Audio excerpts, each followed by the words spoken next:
recent times, Hild has become a somewhat controversial character within the discourse around Vinland Saga, and while I would say she is viewed positively by most, there is still a significant number of people that are either bored or frustrated with Hild's current position. With her tiresome stump speeches and brooding disposition, she is quite clearly a mirror of Prologue Thorfinn. However, unlike Prologue Thorfinn, Hild has only meaningfully interacted with Thorfinn and no one else, not Einar, Gudrid, Leif, Bug-Eyes, or any of the antagonists for that matter. Furthermore, while Thorfinn was shown to have revealing and interesting interactions with Askeladd, Hild's and Thorfinn's interactions often boil down to Hild telling Thorfinn that she will kill him if he does in fact break their deal, and Thorfinn just complying meekly.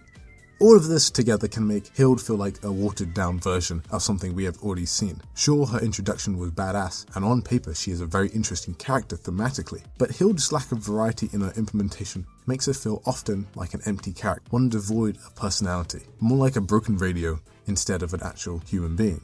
So why is this video called In Defence of Hild? Well, I feel that there is a lot more to Hild than many give her credit for, and I would argue that currently behind Thorfinn she is by far the most complex character in the series. Hild, unsurprisingly, is best understood from the framework of the cycle of vengeance. However, in this framework, many only include Thorfinn and not the big man himself, Askeladd. However, we will come back to him later. Hild, as stated earlier, is often correctly pointed out to be a reflection of Prologue Thorfinn, the one blindly seeking revenge for his father.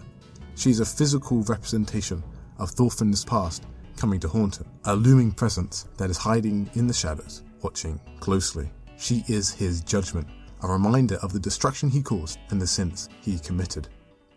There are also aesthetic similarities. Both are brooding and antisocial, had fathers hunted down for their past connections, and have two deceased father figures that like to appear to them at various times, both haunted by their father's last words and what they would say to them now. However, I feel that this is as far as people go when looking at Hild, and this is a bit of a problem since it's very easy to start thinking of her as an absolute copy of Thorfinn rather than just a parallel. Unlike Thorfinn, Hild had everything taken away from her. Thors may have been murdered, but Thorfinn still had Helga, Ylva, Leif and the rest of the Icelanders with him. Hild, on the other hand, had her town completely destroyed and family brutally taken away from her. From the perspective of Viking culture, she is worthless. She is a woman in medieval Europe who doesn't know how to cook, doesn't have a father or family's benefits of being married to, and even as a slave, reduced in value due to the blemish on her face, whether it be sexually or monetarily. All she would have been useful for is a round of rape by her captors and then sent to an early grave. This is the shocking picture of the terror of the Viking raid, a waste of potential and talent that would have advanced society and make it better for all because she was not viewed as valuable by the standards of the day. One other thing I think people get incorrect about Hild's and Thorfinn's relationship is that it is only Hild that has to change and not Thorfinn. I think there is this weird undercurrent of opinion that Thorfinn has finished growing. It has been pointed out many times that Thorfinn tries to do everything on his own and doesn't want help from others. This is because of his kindness and his lowly view of himself.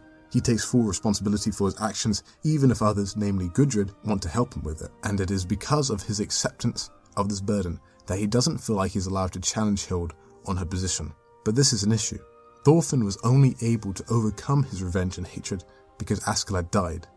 And in this relationship, he is Askeladd. It is not good enough for Thorfinn to become like his father figures, but instead he has to surpass them. Thor said it himself. He was not perfect, and I don't think anybody is saying that Askeladd was perfect either.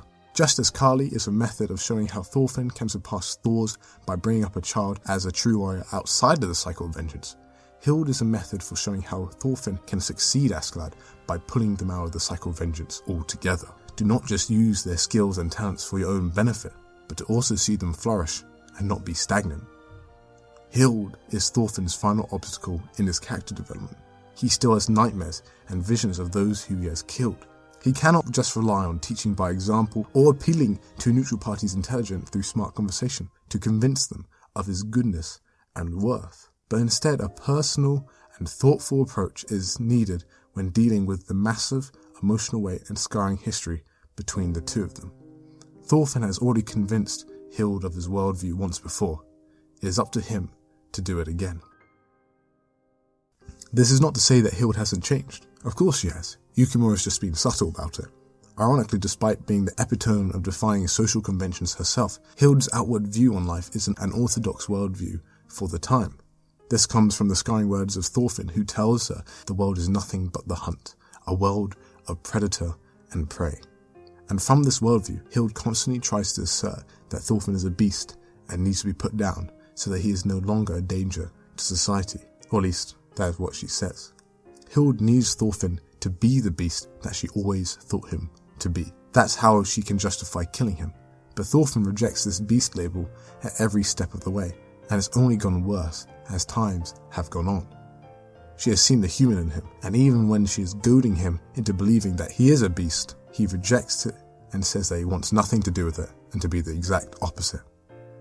However, Hild isn't entirely wrong. At the climax of the Baltic Sea War arc, Thorfinn loses his mind to rage at the sight of Floki, becoming a feral beast as he attacks without hesitation, breaking limbs and even picking up a sword. Thorfinn would have killed Floki if not for Balder. Thorfinn failed. He couldn't have done it without the help of others. So is Hild correct? Well, it's more complex than that. Thorfinn is both beast and man, neither faking either emotion.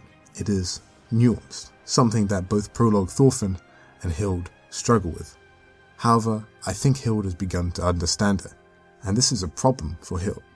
There's been a turning point in Hild's stump speech. She's no longer just saying it to remind Thorfinn of her presence, but also to remind herself that it is her job to kill him. You can see how dispassionately she says it towards the end of the Baltic Sea War arc in chapter 160. It is an easy answer to a difficult and uncomfortable dilemma. Furthermore, her threat has interestingly changed from one wrong move to one wrong word.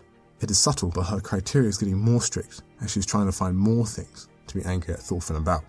She's no longer just an outsider. She's come from being closed off and cold to trusting them with her belongings, and is currently making toys for their children.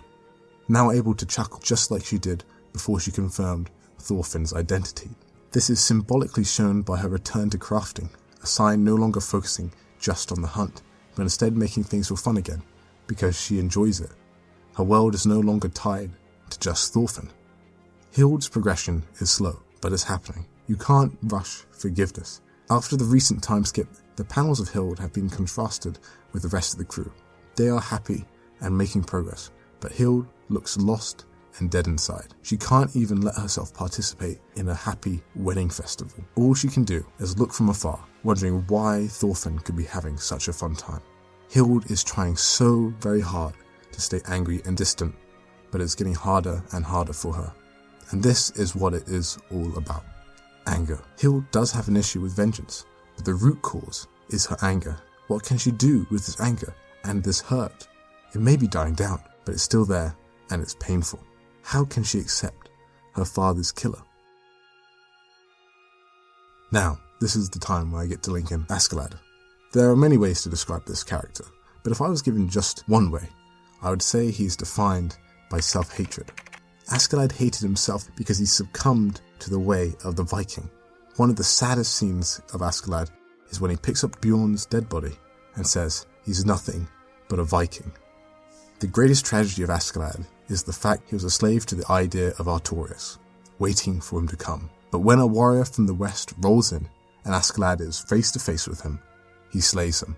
He would have wanted to follow him, to serve him, but instead he had to kill him, and it is because of this decision he stumps the growth of another potential Artorias. As long as Askeladd is alive, this Artorias will never come to pass.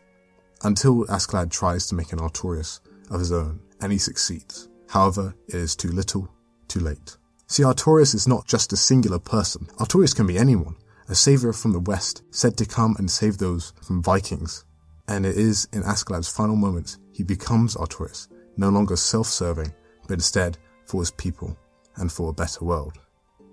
And now that Askeladd is dead, another Artorias may arise. Hild and Thorfinn, like Askeladd, have this self-hatred within them, though it manifests in different ways. Thorfinn hates his past self and constantly thinks of his life as now worthless without the gold of Vinland. He is on borrowed time and doesn't deserve to live. Hild, once again, is different. She can't just forgive Thorfinn, not just because that won't erase his deeds, but it also won't erase hers. She views the world as the hunter and the hunted. This means that her family deserved to die because they were weak, and Hild can't forgive herself for that. It is her fault her family died, her village raided, her world destroyed. Hild cannot forgive Thorfinn because she cannot forgive herself. Forgiving Thorfinn would be accepting that it's her fault. She said it herself. She cannot forgive. Where does her anger go? How can she propitiate her own wrath? Hild is a complex character with an inner conflict at her core that she has to conquer. She simultaneously wants to dispose of her anger due to the words of a hunting master, and she sees it as her only way out, but can't fathom a way of doing it without forgetting the past and blaming herself for her family's destruction. Demanding Thorfinn give back what he stole, but also what she couldn't protect. This is why she tags along with Thorfinn to this day, to see if Vinland can cure her hatred and anger. After all, look at her design. She's always partly seeing red. Thorfinn is her Artorias, the warrior from the west, going to defeat the Viking mentality within her and show her the land of peace that is Vinland. She just doesn't know it yet.